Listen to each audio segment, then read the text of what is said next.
Bonjour les amis, je suis super contente de vous retrouver aujourd'hui. Voilà, ça fait un petit bout de temps qu'on s'était pas parlé comme ça, plus ou moins en direct.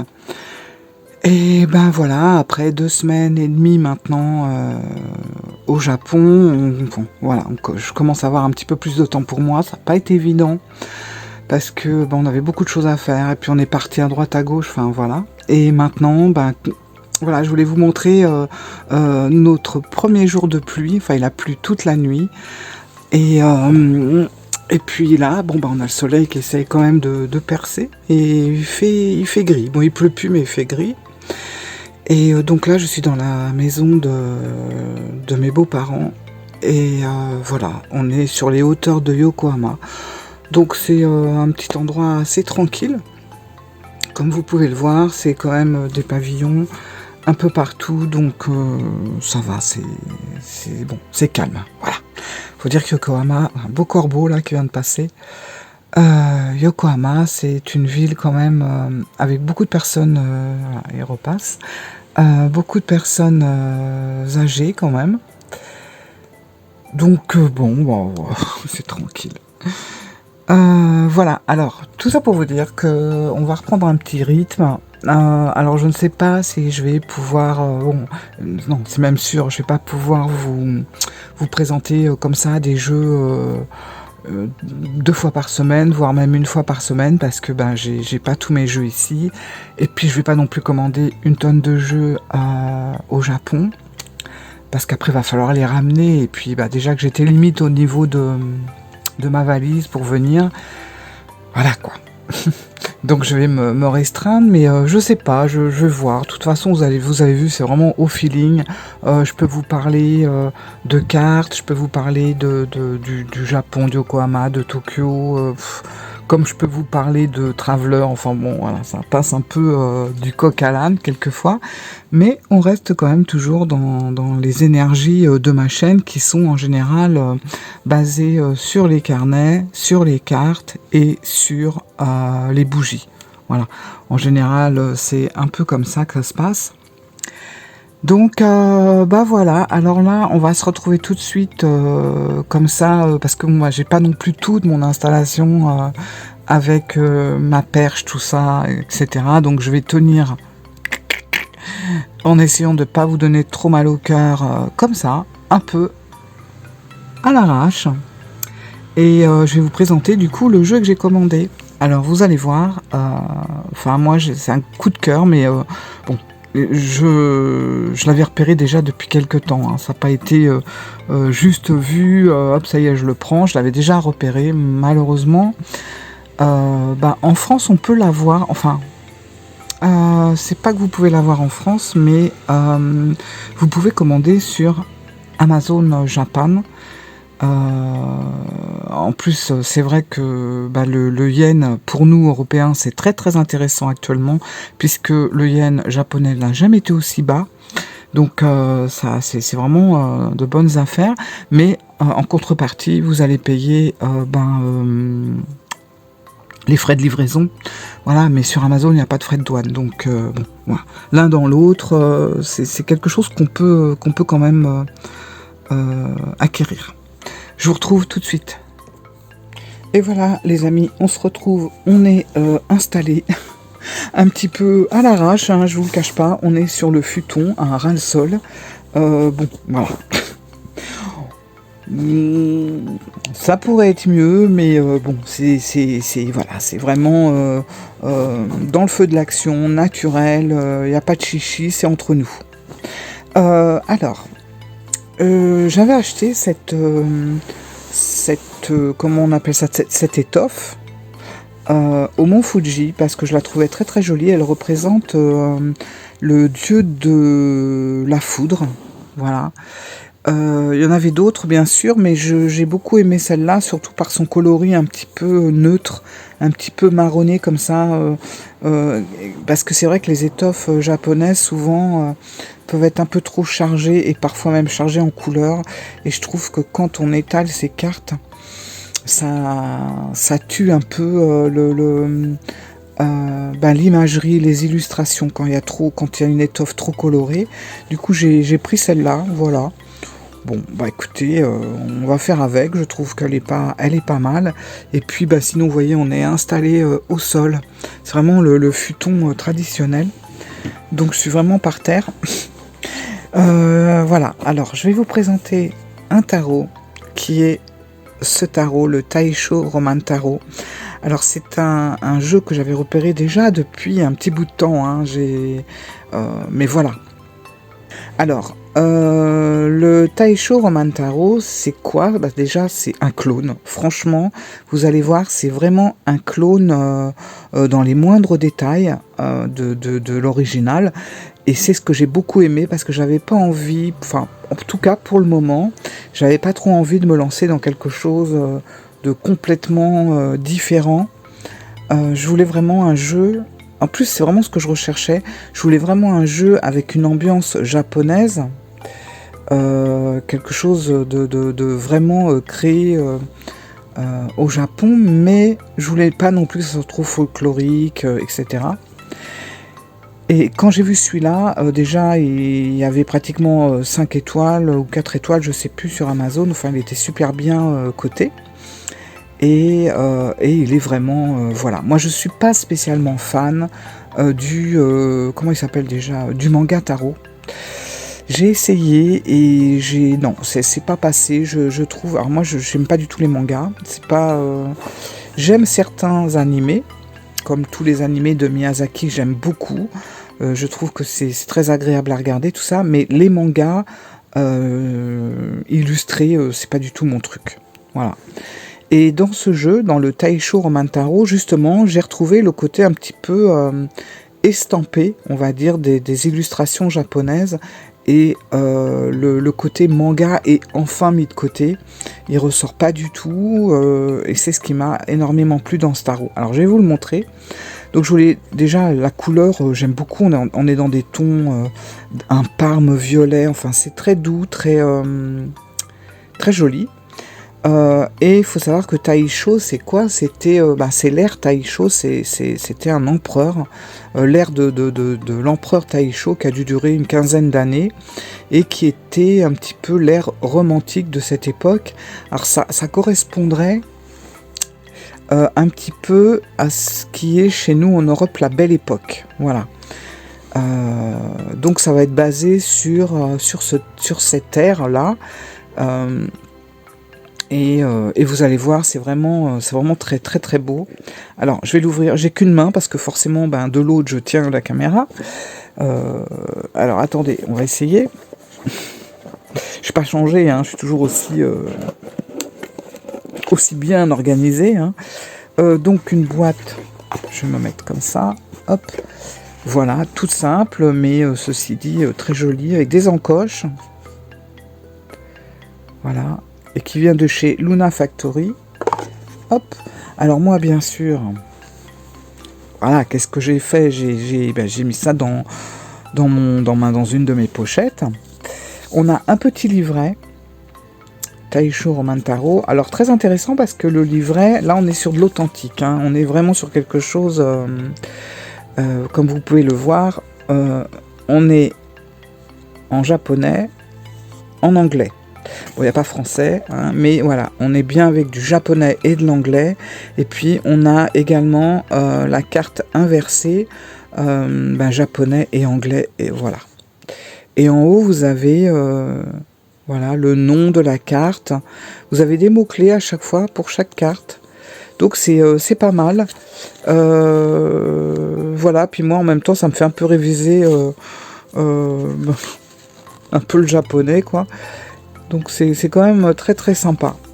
Et puis à la fin, vous avez aussi des tirages. Alors il y a le tirage de Alternative Spread, mais on a aussi... Alors attendez, excusez-moi, je suis vers la fin, je crois. Bon, on a la croix celtique, mais ça, voilà, on la connaît. On a l'hexagramme, le tirage à 3 cartes, et puis je crois que vous avez la carte unique. C'est un peu les tirages classiques, voilà. Hop. Donc, non, bien sympathique. Et puis, on voit quand même qu'on est sur quelque chose de différent. dans le sens où le petit résumé qu'on a ici, voilà, donc on va prendre la version droite. Attendez, je vais y arriver. On a donc l'explication en japonais, l'explication en anglais. Donc voilà, on fait traduction et puis il n'y a pas de problème. Mais on voit qu'on est quand même sur quelque chose de différent. On n'est pas sur quelque chose de français au niveau de la traduction et on n'est pas non plus sur quelque chose d'anglais. On est vraiment sur une énergie typiquement japonaise. Parce que ça va être vraiment... alors, je sais que ça risque de pas plaire à tout le monde. Ceci dit, ça reste un Rider-Waite, d'autant plus un clone. Donc après, vous l'interprétez vraiment de la façon que vous désirez. Hein, comme tout tarot classique qu'on a chez nous. Enfin, chez nous. Voilà, avec des bonnes cartes, des cartes moins bonnes. Bon, le tarot, voilà, c'est le tarot, quoi. Là, on a quelque chose quand même qui est traité très en douceur au niveau des explications, hein, pas spécialement au niveau des cartes, puisque les cartes sont les mêmes, mais au niveau des explications, ça marque bien que ça a été fait vraiment pour qu'on soit...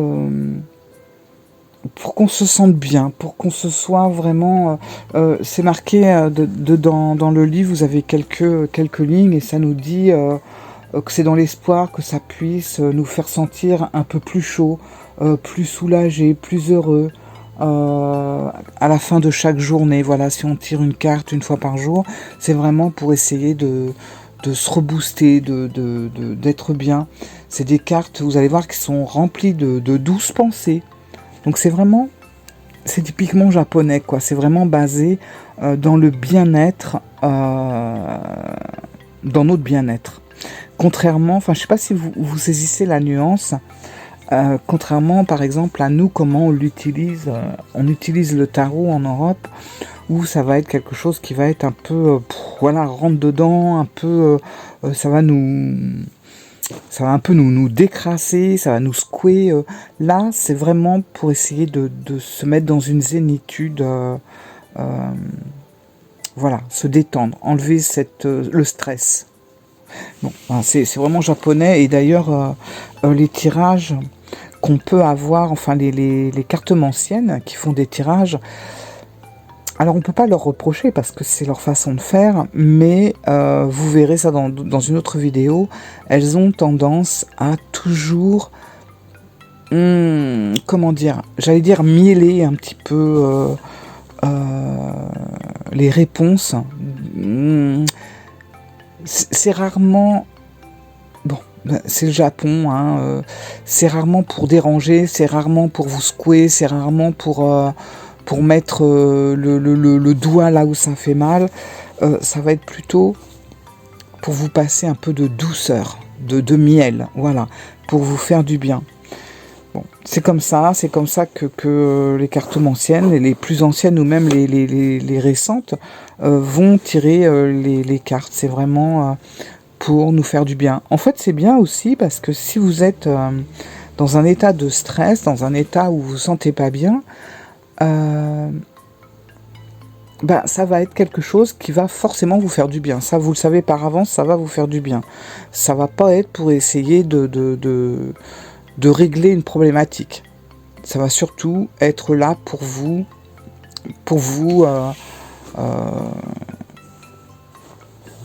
mettre à l'aise, pour vous détendre. Voilà. Bon, j'arrête de discuter. Ça fait tellement longtemps que j'ai pas parlé comme ça en direct avec vous que là, je crois que la vidéo va durer 2 heures. Faudra pas m'en vouloir. Allez, on y va. Alors, je vais essayer de sortir le jeu qui n'est pas dans l'ordre. Attendez. Hop. Hop, on y va. C'est pas dans l'ordre. Alors, comme ce jeu avait une tendance à être un petit peu courbé, j'ai mis... bon, je l'ai mis d'une façon... Ah, vous voyez, il se redresse doucement. En plus, c'est nickel. Il se redresse bien, même. Donc, on va avoir une carte à l'envers, une carte à l'endroit. C'est pas grave non plus. Et on va y aller. Et vous allez reconnaître directement toutes les cartes. Sans problème, puisque je vous dis c'est vraiment un clone. Déjà on va commencer avec le dos, que je trouve très beau. voilà, qui peut se lire dans les deux sens, mais alors on est vraiment sur des couleurs... euh, bah, c'est l'air romantique de Taisho, donc voilà. Ça, ce qui correspond, comme je vous ai dit, à notre belle époque à nous.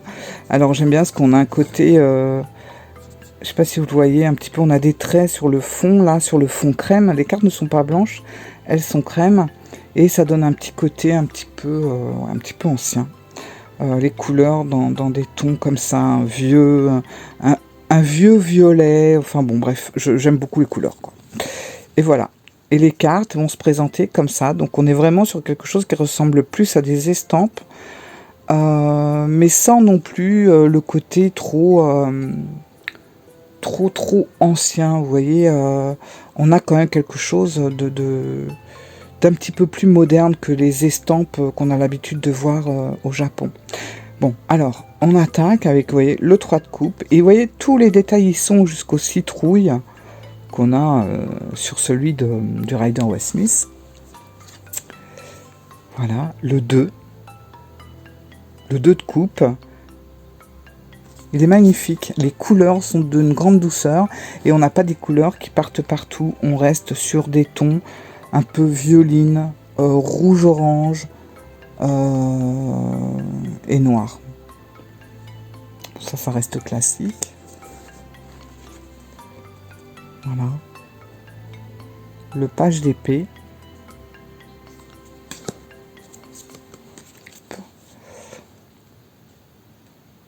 L'as de coupe. Moi, il me plaît beaucoup, hein. Franchement, je sais pas ce que vous en pensez.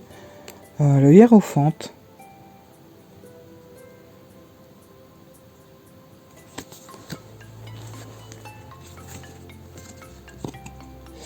Voilà, le 2 de bâton. J'aime beaucoup. Avec, il a le globe, il a tout en fait, tout ce que j'aime, donc le 4. Alors, vous voyez, les coloris, c'est très très doux. Le pendu. Le pendu, on a vraiment la sensation qui médite, je trouve. Le magicien. C'est coloré, mais en même temps, voilà, ça reste harmonieux. Alors, voilà, hein, il a tous les éléments sur sa table, une main vers le bas, l'autre vers le haut, enfin, tout y est. On n'est pas du tout perdu. Le 10 de coupe, version japonaise, j'aime bien. Le page de coupe. Petit côté Harry Potter, je trouve. Page de coupe. Le 7 de bâton. Le 7 d'épée, plutôt. Le 2 de pentacle.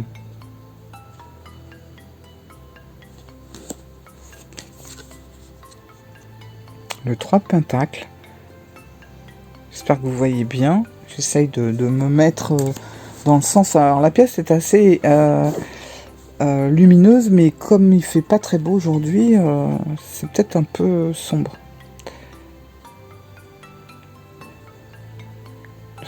Le 5 de pentacle.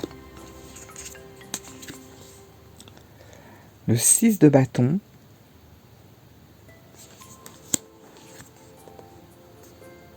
Le 9 de bâton.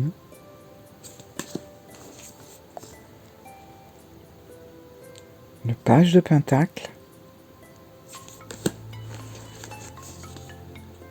Le cavalier de pentacle.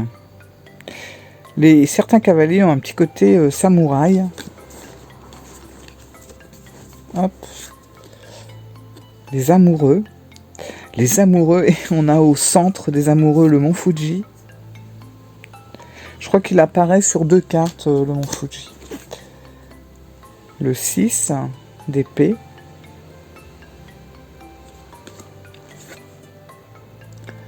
Le 4 d'épée. Donc c'est vraiment Un clone, 100% un clone, mais je vais me mettre comme ça, voilà. Comme ça, je pose un peu mon bras, parce qu'on sent avoir mal au bras. La reine d'épée.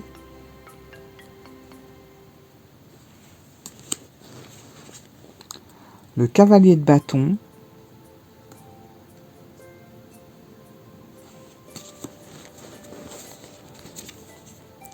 La tempérance.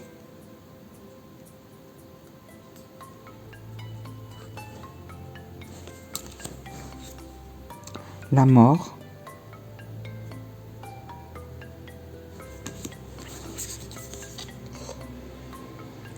Le 7 de bâton. Le roi d'épée.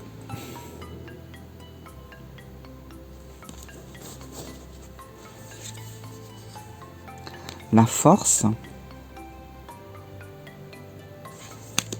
Qu'est-ce qu'il est beau. Je suis amoureuse, franchement. Je suis amoureuse de ce jeu. Le chariot.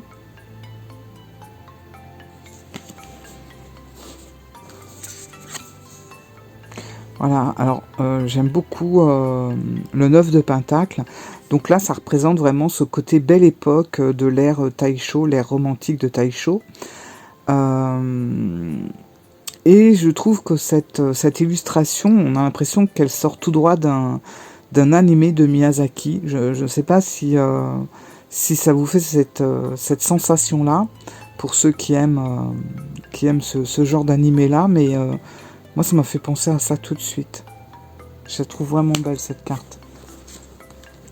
Le 10 de bâton.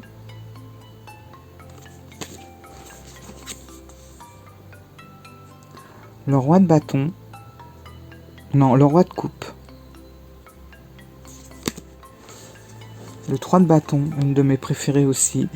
Voilà, avec les bateaux au loin et tout. J'adore. La reine de bâton. Avec le chat. Avec son chat noir qui est là quand même. La roue de fortune.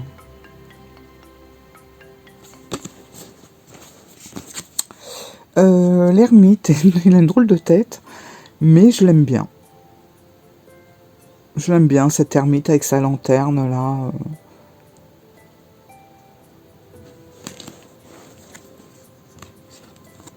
La reine de Pentacle.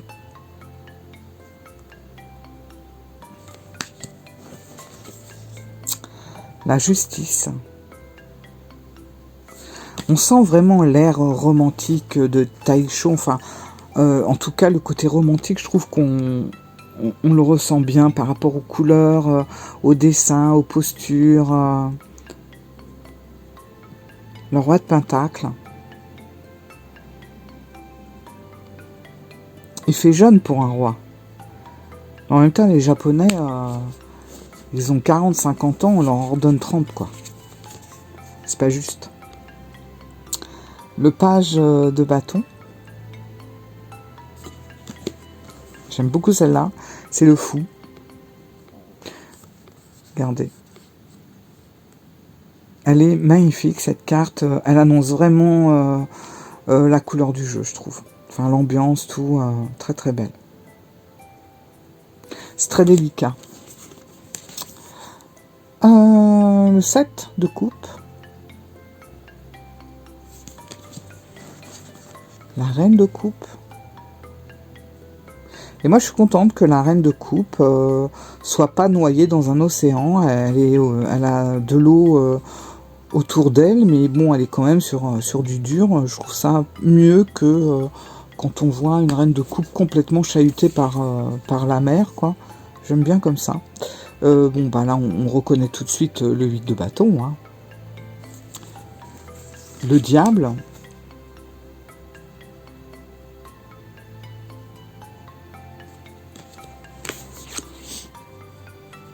Le 5 de bâton. On se prépare à une compétition, là. Le 4 de pentacle. Je suis désolée, c'est le fouillis. Vous avez même ma trousse de toilette. Attendez, je vais l'enlever quand même. Voilà.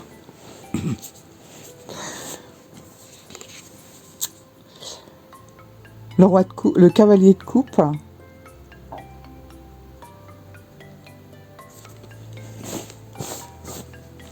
L'étoile.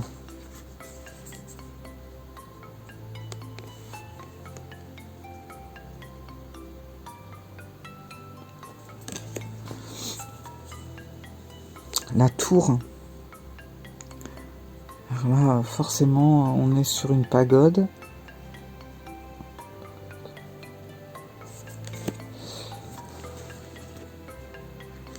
Le 8 de coupe.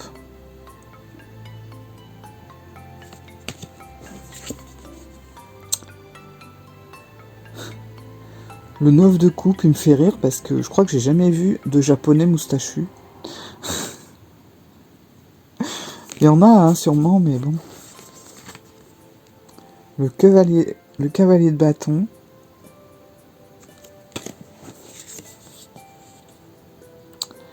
L'as d'épée.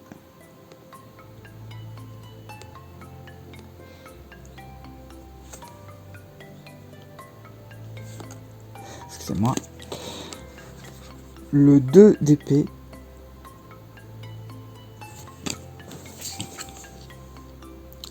La grande prêtresse. On reconnaît bien, hein, on a les 2 piliers. La lune. Son livre, enfin tout y est. Tout est bien à sa place. L'impératrice.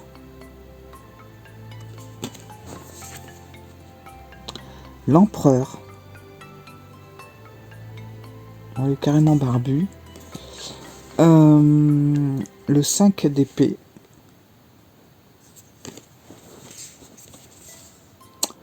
J'aime bien celle-là aussi. Le 5 de coupe. Là, c'est pareil, on a tout. Alors, on a un château. On a le pont. C'est important, je trouve, dans cette carte qui est le pont.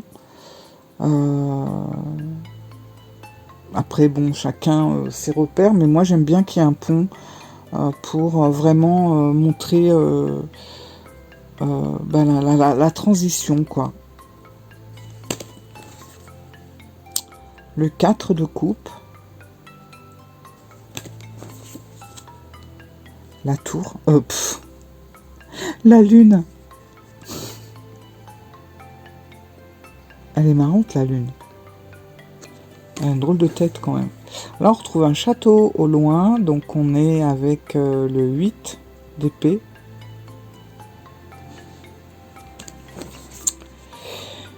Le magnifique soleil. Le soleil rouge du Japon. Le jugement.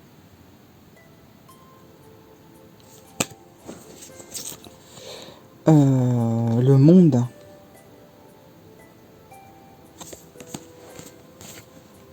L'as de bâton. Celle-là aussi, elle est belle. Le 10 de pentacle. Avec toute la famille. Le 10 d'épée. Voilà, le 10 d'épée, c'est pareil, j'aime bien quand on a une éclaircie au loin.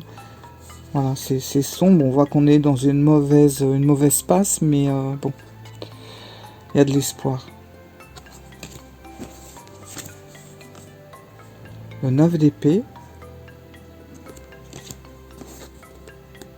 L'as de pentacle.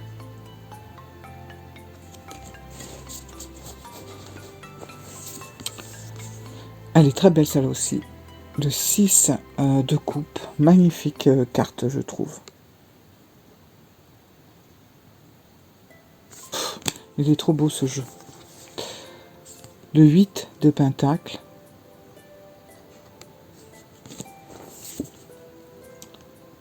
Le 7. Le 6. Et on termine avec le cavalier d'épée. Voilà. Et vous voyez, hein, on est vraiment à l'identique avec les arbres, bon, le cheval qui va à contresens du vent, les arbres qui se couchent, enfin bon, on retrouve vraiment tous les éléments du rider classique. Voilà. Et c'est ça que j'aime bien. Je voulais vraiment un tarot comme ça en fait. Et puis en même temps, on retrouve quand même tous les éléments. Donc après, on l'interprète comme un tarot classique, mais on sent quand même qu'il dégage de la douceur, ne serait-ce que par le coloris des cartes. Alors le carton, il est impeccable. Le seul bémol peut-être que j'aurais à redire dans ce jeu, c'est que les cartes ont du mal à glisser. Mais il est tout neuf, hein, donc c'est un petit peu compliqué. Mais je pense que après m'en être servi plusieurs fois, ça va glisser plus facilement. Mais en tout cas, la qualité des cartes est nickel et il est très très doux, voilà, à toucher. Donc c'est vraiment un très beau jeu. Alors je voulais vous tirer une carte, mais ça va être compliqué. Attendez, je vous le pose, je vais battre le jeu. Oh là là. Je bats le jeu. Je vais faire comme je peux. Et on va se tirer une carte. Dans tous les sens en plus. On va la couper. Hop.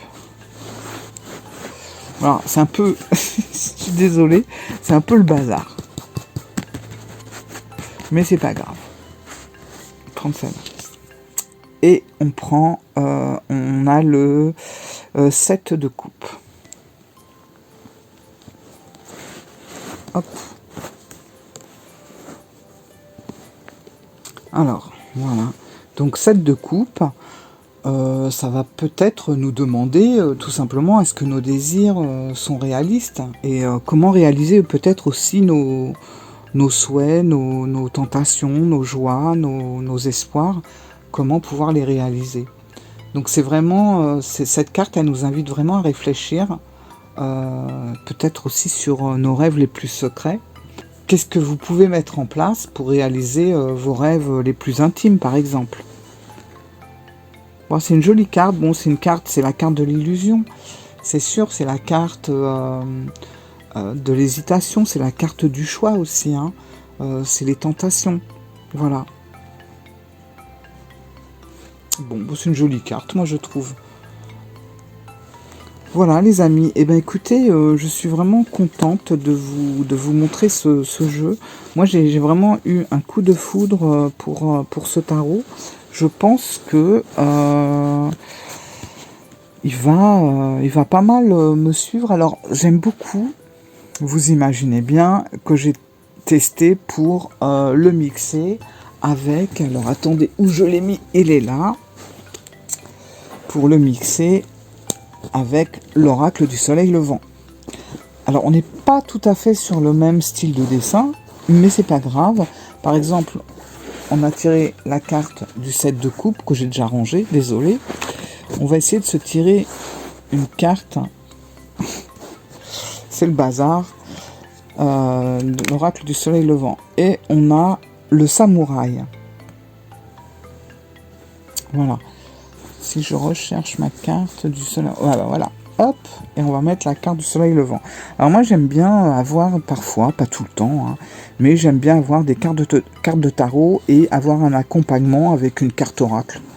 Voilà, je pense ça approfondit, ça met le doigt. Voilà, donc pour moi il y a peut-être une... on vous demande peut-être de maîtriser certaines pulsions ou peut-être de réfléchir à certains choix ou réfléchir à deux fois à ce que vous allez faire. Voilà. Ne pas foncer tête baissée en étant attiré par certaines propositions qu'on peut vous faire. Franchement, le samouraï, il est vraiment là pour vous demander de maîtriser et de garder votre calme. Voilà.